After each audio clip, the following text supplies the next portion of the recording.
remember the weight of Egypt. Bricks, whips, dust.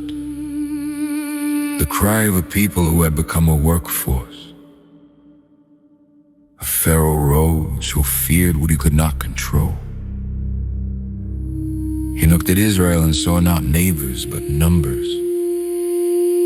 So he crushed them. He killed their sons. And yet in the river meant for death, a basket floated. A child was drawn from water, Moses. Raised in the house of the oppressor, he carried 2 worlds inside it. When he saw injustice, he struck an Egyptian and fled. He ran into the wilderness, thinking the story was over, but God met him there.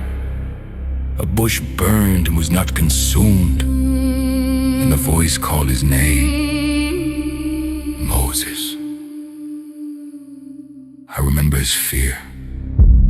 I remember his excuses, and I remember God's answer. I am that I am. Not explanation, identity, being itself. Moses returned to Egypt with the name on his lips and the rod in his hand. Let my people go.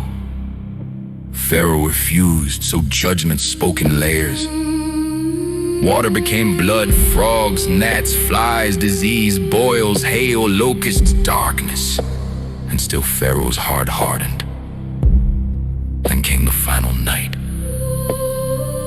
A lamb was slain.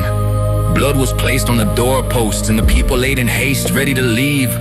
Death moved through Egypt, but it passed over the houses marked by blood.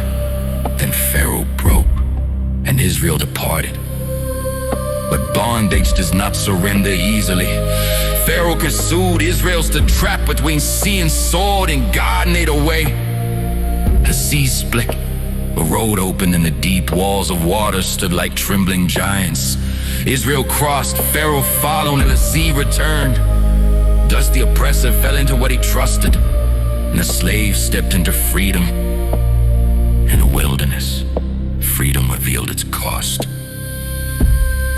A people used to chains do not become holy in a day. They hungered, God gave manna. They thirsted, God gave water from rock. They feared, God went before them in cloud and fire. Then they came to Sinai.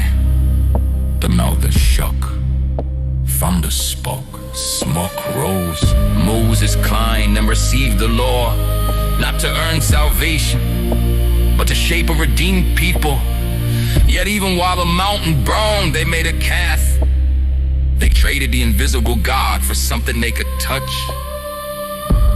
I remember Moses coming down, tablets in hand, and rage like a storm. The covenant was broken before it could be fully carried. Still, God did not abandon them.